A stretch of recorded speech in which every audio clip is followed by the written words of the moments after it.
नमस्कार दोस्तों, स्वागत है आप सभी का आकाश भैया की पाठशाला में। आज हम चैप्टर नंबर 3 जो कि हमारा क्या नाम है, चैप्टर तीसरे का नाम है निर्देशांक ज्यामिति। ठीक है, तो आज हम निर्देशांक ज्यामिति पढ़ेंगे। पिछली वीडियो में हमने चैप्टर 2 बहुपद पढ़ा था पूरा। ठीक है, आइए आज जानते हैं निर्देशांक ज्यामिति क्या होती है। ठीक, तो हमारा चैप्टर नंबर 3 है निर्देशांक ज्यामिति।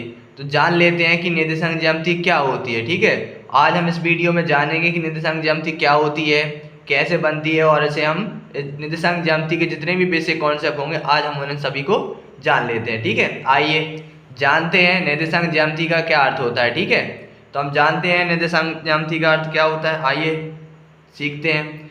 तो इसमें डेफिनेशन बताई गई है, इसमें डेफिनेशन लिखी है। निर्देशांक ज्यामिति एक ऐसी प्रणाली है जिसमें हम समतल पर बिंदुओं की स्थिति का वर्णन करने के लिए क्रमित संख्याओं के युग्म का प्रयोग करते हैं या उपयोग करते हैं। ठीक, तो यानी इसमें बताया गया है, जैसे मान लो कोई भी समतल है, क्या है, जैसे मान लो हमारे पास एक समतल जगह है। ठीक, ये समतल जगह है। अब हमें बताना है कि कोई बिंदु है, अब उसकी स्थिति निर्धारित करनी है। तो जैसे मान लो इसमें क्या होता है, निर्देशांक ज्यामिति में हमें दो अक्ष दिए जाते हैं, एक दिया जाता है एक्स अक्ष, एक दिया जाता है वाई अक्ष। तो इन अक्षों के बीच में हमें बताना पड़ता है कोई बिंदु की स्थिति कहाँ है। मान लो ये एक समतल है, अब मान लो कोई बिंदु यहाँ पर x है, यहाँ पर मान लिया हमने कोई बिंदु a है।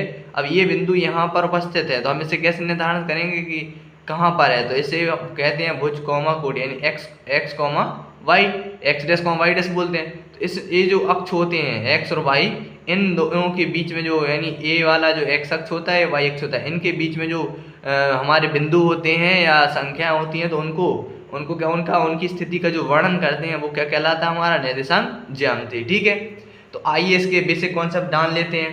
तो देखो, निर्देशांक ज्यामिति को जानने से पहले इसमें क्या करना है, हम जान लेते हैं कि कार्तीय तल क्या होता है। ठीक है, उससे हम अच्छे समझ सकते हैं। आइए इसे, तो इसके लिए क्या करेंगे, इसके लिए हम दो लाइन खींच लेंगे। क्या करेंगे, इसके लिए मैं दो लाइन खींच लेता हूँ। एक ऊर्ध्वाधर लाइन खींचूंगा मैं और एक क्षैतिज लाइन खींचूंगा। कैसी, एक ऊर्ध्वाधर लाइन और एक क्षैतिज लाइन। ठीक है, तो मैंने एक ऊर्ध्वाधर लाइन खींच ली और एक क्षैतिज लाइन खींच ली। ठीक, तो इसमें क्या होता है कि जो ऊर्ध्वाधर लाइन होती है इसको बोलते हैं वाई अक्ष। क्या बोलते हैं, इसको बोलते हैं हम वाई अक्ष। क्या बोलते हैं, जो ऊर्ध्वाधर लाइन होती है वो तो वाई अक्ष, और नीचे वाली जो होती है इसे बोलते हैं वाई डैश अक्ष। क्या होता है, वाई डैश अक्ष। ठीक है, अब जो क्षैतिज लाइन है इसे बोलते हैं एक्स अक्ष। क्या बोलते हैं, एक्स अक्ष, और एक होता है इस साइड होता है एक्स डैश अक्ष। ठीक है, अब जान लेते हैं एक्स अक्ष और एक्स डैश अक्ष में क्या है। तो देखो, जो एक्स अक्ष है ये होती है प्लस की दिशा। क्या होती है, प्लस की दिशा। ये भी क्या होगी भाई, हमारी प्लस की दिशा। अब लेकिन जब एक्स डैश होगा तो ये होगा माइनस की दिशा, और जब वाई डैश होगा तो ये भी क्या होगी, माइनस की दिशा। ठीक, और मैंने आपको बताया कि जो ये क्षैतिज लेटी हुई लाइन इसे क्या बोलते हैं, जो लेटी हुई लाइन है इसे बोलते हैं क्षैतिज रेखा। क्या बोलते हैं, इसे बोलते हैं हम क्षैतिज रेखा। क्या बोलते हैं, इसे बोलते हैं क्षैतिज रेखा। और जो खड़ी हुई है इसे क्या बोलते हैं इसे हम बोलते हैं ऊर्ध्वाधर। क्या बोलते हैं, ऊर्ध्वाधर। क्या बोलते हैं, ऊर्ध्वाधर रेखा। क्या बोलते हैं, ऊर्ध्वाधर रेखा। हमें इससे जान लेना चाहिए कि कौन सी ऊर्ध्वाधर रेखा होती है, कौन सी क्षैतिज रेखा होती है, क्योंकि जहाँ हम सवालों को हल करेंगे तो उसमें इस प्रकार के सवाल पूछे जाते हैं। ठीक है, इतना आपको समझ में आ गया कि जो एक्स अक्ष होता है, जो एक्स डैश अक्ष होता है, जो वाई होता है, जो वाई डैश अक्ष होता है। ठीक है, यानी इसके क्या होते हैं, अक्ष दो होती हैं, बस इनकी स्थितियां बदल जाती है। एक होती है माइनस की दिशा में, एक होती है प्लस की दिशा में। ठीक है, ठीक, अब तो देखो इसमें क्या होता है कि जब एक्स अक्ष की रेखा और जब वाई अक्ष की रेखा एक दूसरे को जहाँ काटती है तो उसे हम बोलते हैं मूल बिंदु। यानी जब एक्स अक्ष की रेखा और वाई अक्ष की रेखा एक दूसरे को काटेंगे तो जो यहाँ पे जो बीच का जो पॉइंट होता है इसे बोलते हैं मूल बिंदु। क्या बोलते हैं, इसे हम बोलते हैं मूल बिंदु। क्या बोलते हैं, इसे हम बोलते हैं मूल बिंदु। क्या बोलते हैं, मूल बिंदु। ठीक है, अब आपको समझ आएगा मूल बिंदु क्या होता है। अब बात आती है निर्देशांक की। क्या आती है कि निर्देशांक क्या होता है। ठीक, तो आइए मैं बताता हूँ आपको निर्देशांक। तो सूत्र होता है निर्देशांक बराबर, आप लोग याद कर लीजिए, निर्देशांक बराबर सूत्र होता है भुज कॉमा कोटि। क्या होता है बेटा, भुज कॉमा कोटि। निर्देशांक बराबर सूत्र होता है भुज कॉमा कोटि।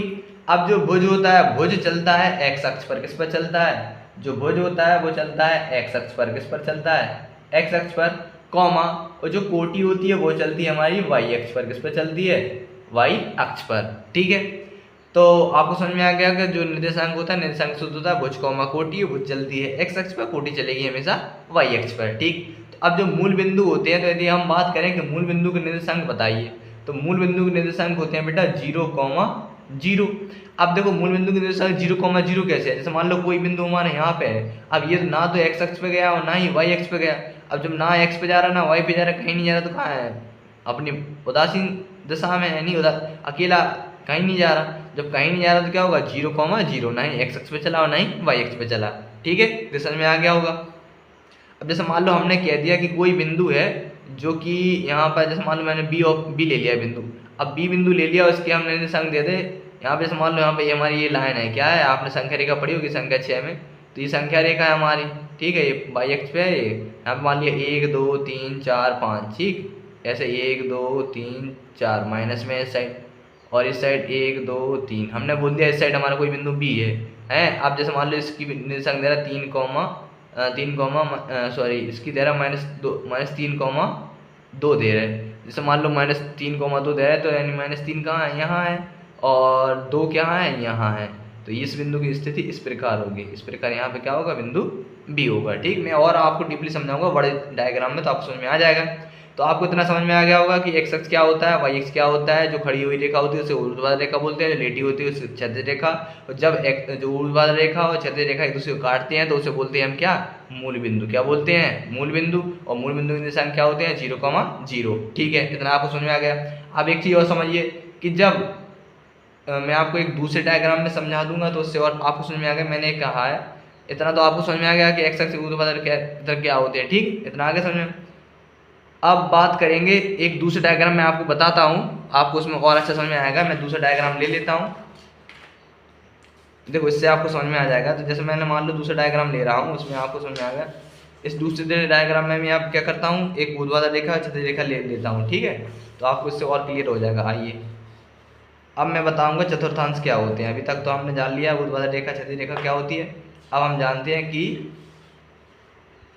क्या होता है चतुर्थांश। ठीक है, मैं आपको ज़्यादा अलग अलग डायग्राम बनाऊंगा तो उससे आपको क्लियरिटी आ जाएगी कि क्या होते हैं चतुर्थांश।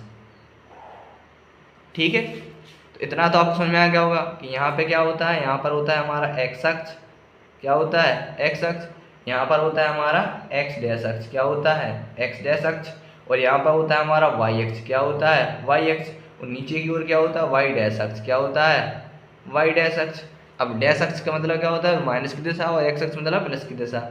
अब देखो इसमें क्या होता है कि जब हमारे एक्स अक्ष की रेखा और वाई अक्ष की रेखा, यानी एक एक्स अक्ष की रेखा एक वाई अक्ष की रेखा, यानी एक्स अक्ष की रेखा और वाई अक्ष की रेखा द्वारा घेरा गया जो स्थान होगा, यानी घेरा गया स्थान या घेरा गया भाग, यानी एक्स अक्ष की रेखा और वाई अक्ष की रेखा द्वारा घेरा गया स्थान चतुर्थांश कहलाता है। क्या कहलाता है, ये कहलाता है हमारा चतुर्थांश। क्या कहलाता है, चतुर्थांश। ठीक, जब एक्स अक्ष की रेखा और वाई अक्ष की रेखा द्वारा जो भाग घेरा जाएगा, यानी इतना जो भाग घेरा जाएगा इतना इतना, तो क्या कहलाएगा, चतुर्थांश। ठीक, अब चतुर्थांश भी 4 होंगे क्योंकि 1 2 3 4 इस प्रकार। इसे बोलते हैं हम प्रथम चतुर्थांश। ठीक, इसे बोलते हैं फर्स्ट चतुर्थांश।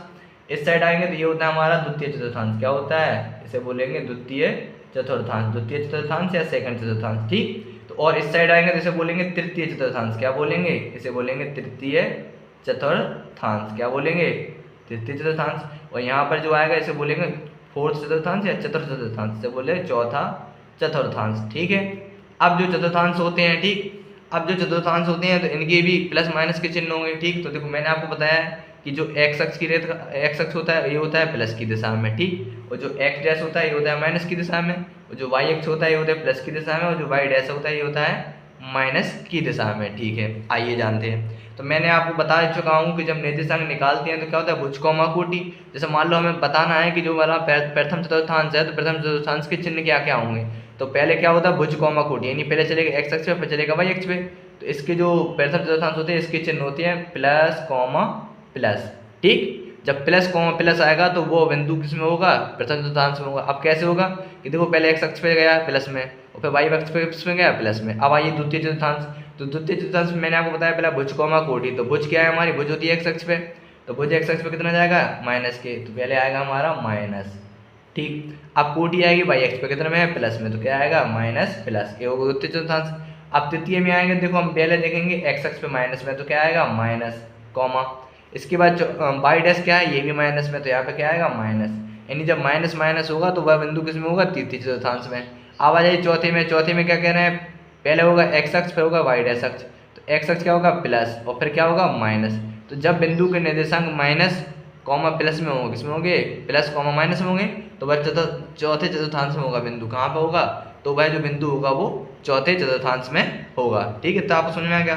तो मैंने आपको जितना भी अभी बताया है, मैंने आपको बताया कि एक्स अक्ष वाई अक्ष ऊर्ध्वाधर वगैरह, और ये हमने जो चतुर्थांश बताए हैं। ठीक, तो इन कुल मिला के ये जो पूरा होता है, यानी यदि मैं इन दोनों को आप कंबाइन करके आपको समझाऊं तो ये जो पूरा भाग होता है, यानी जो हमारा इतना जो भाग रहेगा, ये पूरा भाग इतना जो पूरा भाग होगा इसे हम बोलते हैं कार्तीय तल। क्या बोलते हैं, ये जो हमारा पूरा भाग होगा इसे हम बोलते हैं कार्तीय तल। क्या बोलते हैं, इसे हम बोलते हैं कार्तीय तल। ठीक है, आपको समझ में आ गया कार्तीय तल किसे कहते हैं। ठीक, मैं आशा करता हूँ आप सभी को मैंने जितना ये टॉपिक समझाया है कि क्या होते हैं ऊर्ध्वाधर रेखा, क्या होती है क्षैतिज रेखा, क्या निर्देशांक होते हैं और क्या चतुर्थांश होते हैं। ठीक है, इतना आपको क्लियर हो गया होगा। ठीक, और इसमें आपको एक दो चीज़ और बता दूं मैं, क्योंकि अब आपके एग्जाम जो होंगे वो MCQs टाइप के होंगे। ठीक, तो उसमें कुछ प्रश्न पूछ लिए जाते हैं। ठीक, जैसे मान लो मेरे पास एक क्वेश्चन आया, क्या आया, मेरे पास क्वेश्चन आया कि एक्स अक्ष के लिए समीकरण क्या होगा। मैंने बोल दिया एक्स अक्ष, मैंने पूछा एक्स अक्ष के लिए समीकरण क्या होगा। एक्स अक्ष के लिए समीकरण, एक्स अक्ष के लिए समीकरण y बराबर क्या होगा। एक्स अक्ष के लिए समीकरण, एक्स अक्ष के लिए समीकरण y बराबर क्या होगा, यानी एक्स अक्ष के लिए समीकरण क्या होगा, इतना बोल दें तो भी चल जाएगा। एक्स अक्ष के लिए समीकरण क्या होगा।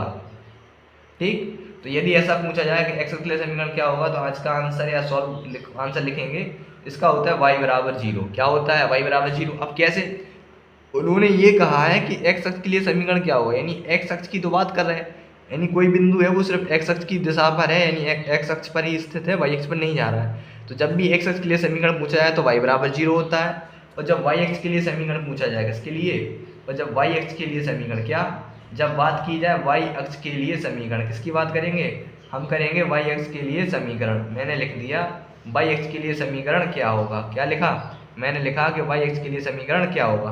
तो आप इसका आंसर लिख देंगे या सॉल्व, इसका आंसर लिखेंगे x बराबर 0। क्या लिखेंगे, इसका आंसर लिखेंगे x बराबर 0, और जब y एक्स अक्ष के लिए पूछे तो y बराबर 0, और जब y अक्ष के लिए पूछे तो x बराबर 0। ठीक है, तो मैं ऐसा करता हूँ आपको इतना समझ में आ गया होगा। ठीक, आइए अब लगाते हैं हम अपनी प्रश्नावली। ठीक है, आइए, तो आप देख सकते हैं हमारी पहले प्रश्नावली ये है। ठीक, आइए, तो पहला सवाल क्या है हमारा, प्रश्नावली 3.1 का हमारा पहला सवाल है कि एक अन्य व्यक्ति को आप अपने अध्ययन मेज पर रखे टेबल लैंप की स्थिति किस प्रकार बताएंगे। ठीक है, आइए लगाते हैं।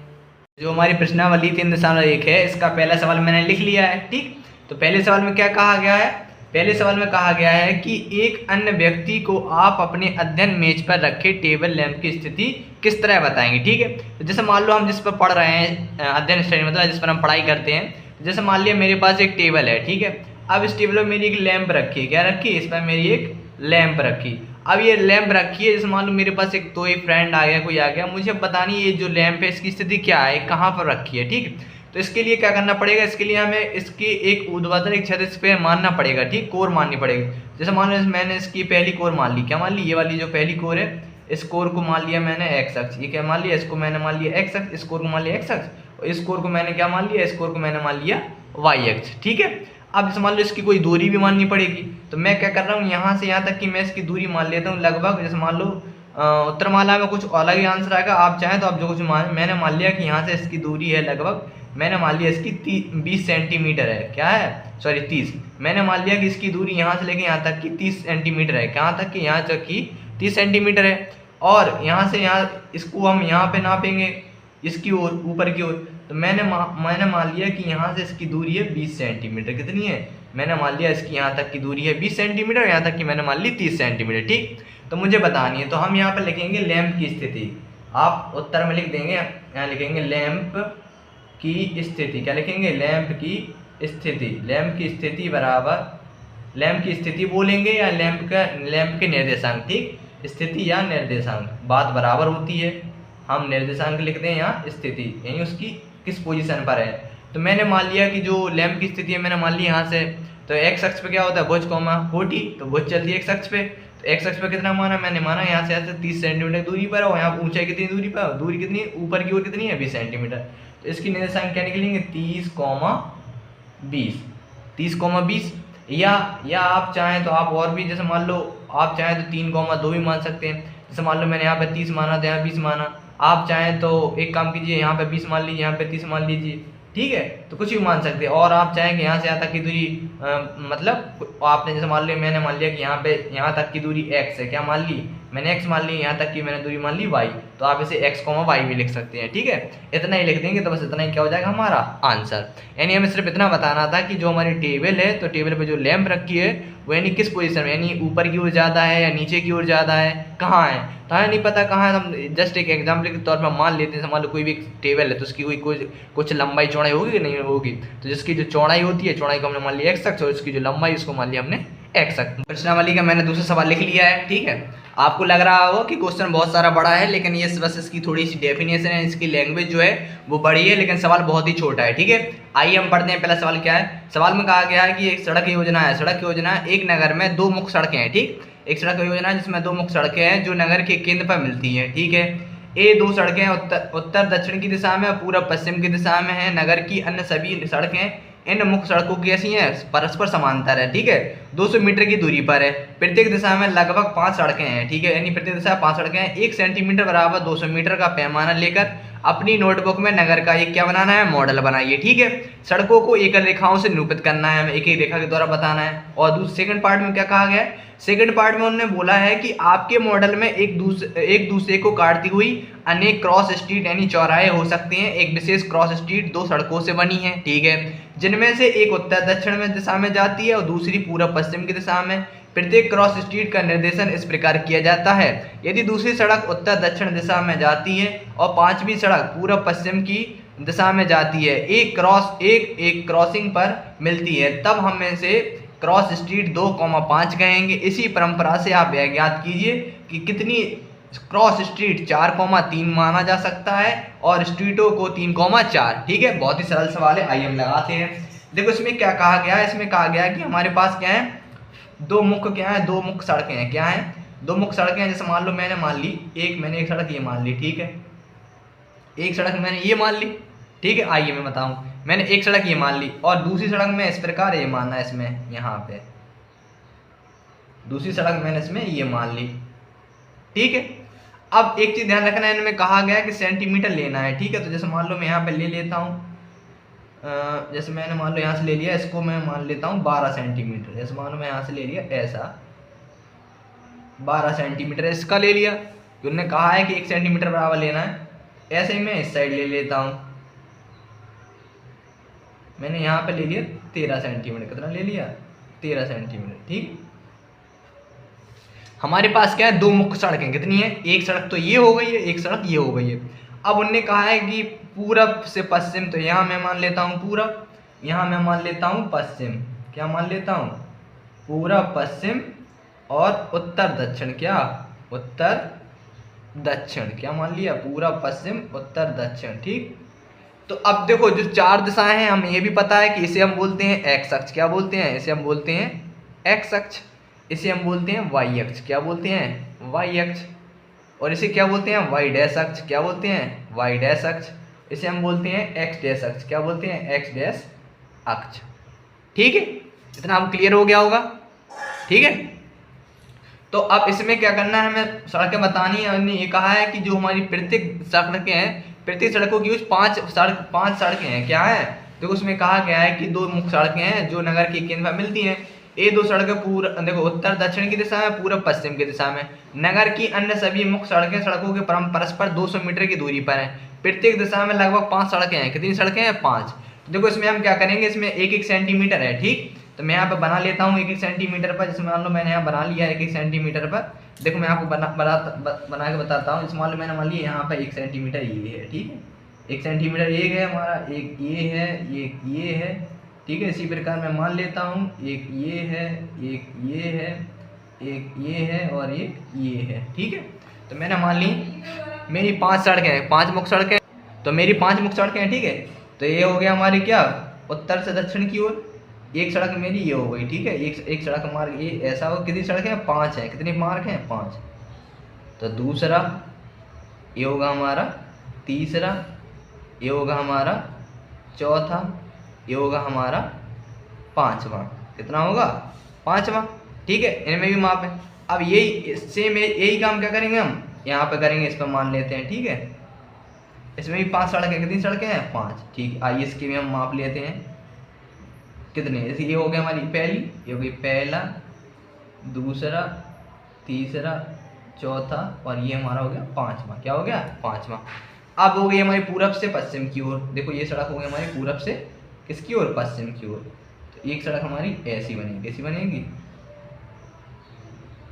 ऐसी, ठीक है, ऐसी, इसको बना लेते हैं।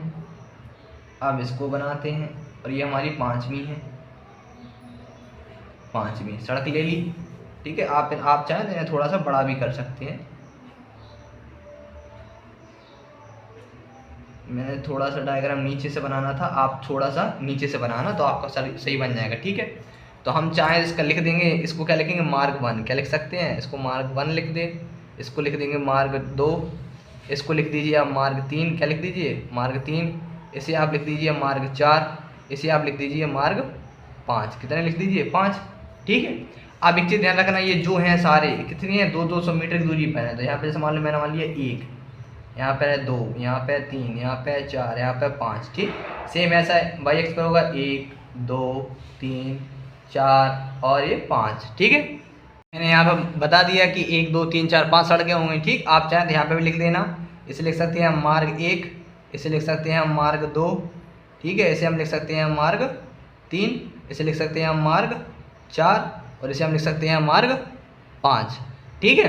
तो इसमें एक चीज़ ध्यान रखना कि यहाँ इनके बीच की जो दूरी है वो 200 मीटर है, कितनी है, यानी 1 से अगर हम 2 तक जा रहे हैं तो इसके बीच की दूरी है 200 मीटर, कितनी है, 200 मीटर, कितनी है, 200 मीटर है, कितनी है, 200 मीटर की समांतर है। कैसे है, समांतर, एक दूसरे के समांतर, समांतर में रेखा होती है, एक दूसरे को काट रही है, ठीक है, एक दूसरे को यहाँ पे बहुत सारी काट रही होंगी। अब देखो इनने एक चीज कहा था कि सड़कों को एकल रेखाओं से निरूपित कीजिए, ठीक है। तो मैंने देखो एकल रेखाओं से कर दिया कि एक रेखा ये है, एक रेखा ये है, ठीक। तो इतना तो हमारा डायग्राम हो गया, यानी पहला चित्र जो हमारा था, पहला प्रश्न जो था, हमने 1 सेंटीमीटर पैमाना लेकर 200 मीटर के एक नोटबुक में नगर बनाना था, तो हमने इसको अपना करके दिखा दिया, ठीक है, इतना हो गया।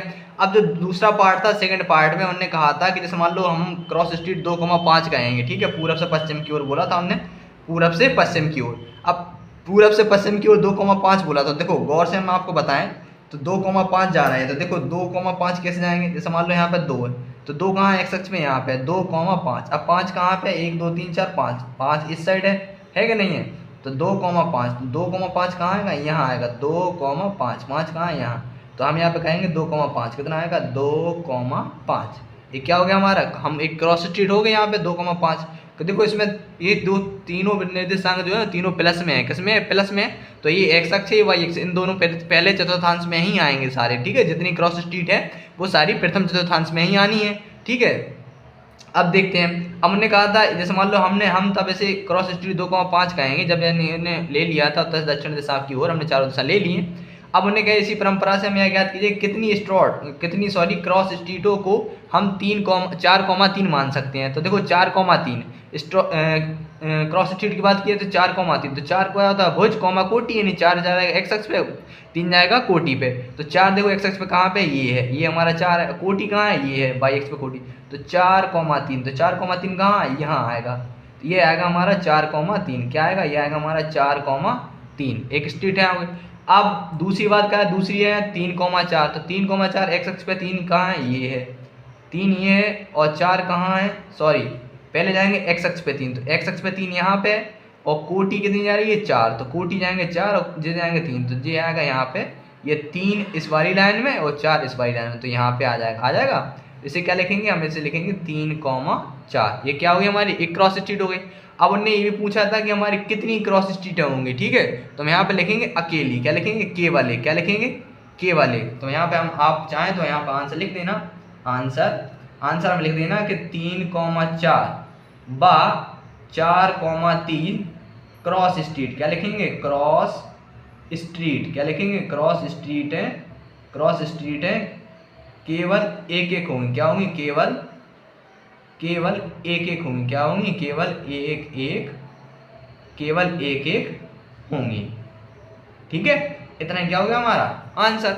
ठीक है, तो मैं आशा करता हूँ आप सभी को ये सवाल समझ में आ गया। बहुत कुछ भी कठिन सवाल नहीं है। आप इस सवाल को, यदि आपको समझ में नहीं आ रहा है तो आप सवाल दोबारा रिवाइंड कीजिए, दोबारा देखिए, आपको समझ में आ जाएगा। बहुत ही सरल सवाल है, बस आपको सवाल देखनी है, बड़ा रहेगा लेकिन सवाल है बहुत छोटा। ठीक है, तो हमारी जो प्रश्नावली थी 3.1 हमने इस वीडियो में से पूरा कंप्लीट कर लिया है। अब बाकी की जो हमारी दूसरी एक्सरसाइज है इसे हम पढ़ेंगे नेक्स्ट वीडियो में। ठीक है, तो मैं आशा करता हूँ आप सबको सवाल समझ में आ गए होंगे। यदि आपको समझ में नहीं आया तो आप वीडियो को दोबारा देखिए, और यदि आप चैनल पर नए आए हैं तो चैनल को सब्सक्राइब कीजिए, और जितना हो सके ज़्यादा से ज़्यादा अपने फ्रेंड्स के साथ शेयर कीजिए।